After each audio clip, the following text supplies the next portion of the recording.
my name's Heather and welcome to my channel. Today I'm going to be showing you how to do a single crochet stitch. I've already worked a little piece here and I'm working in the round, and all of these stitches are single crochet stitches.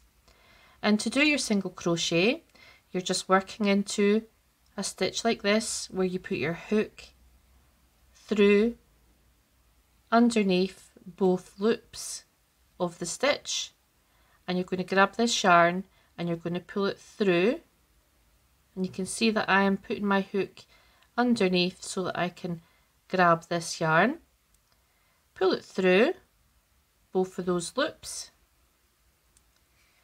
When I say loops, I'm talking about this C stitch that we're working into.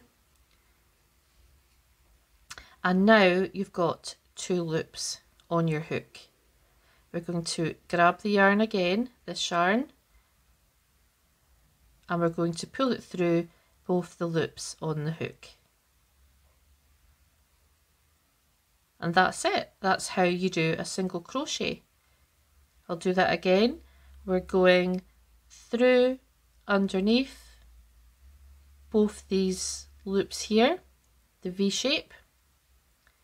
We're going to grab our yarn and we're going to pull it through.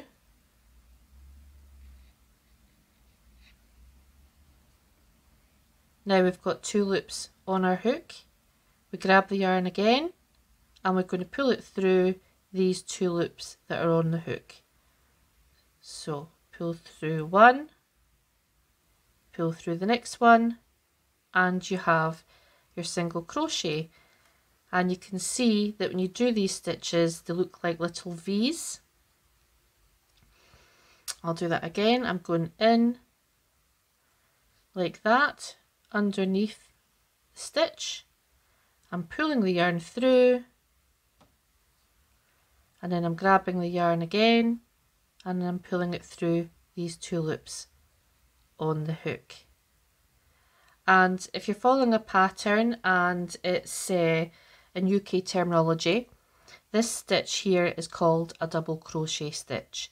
So exactly the same stitch, but in US terminology it's called a single crochet, and in UK terminology this stitch is called a double crochet stitch. And there you go, that is how to crochet a single crochet.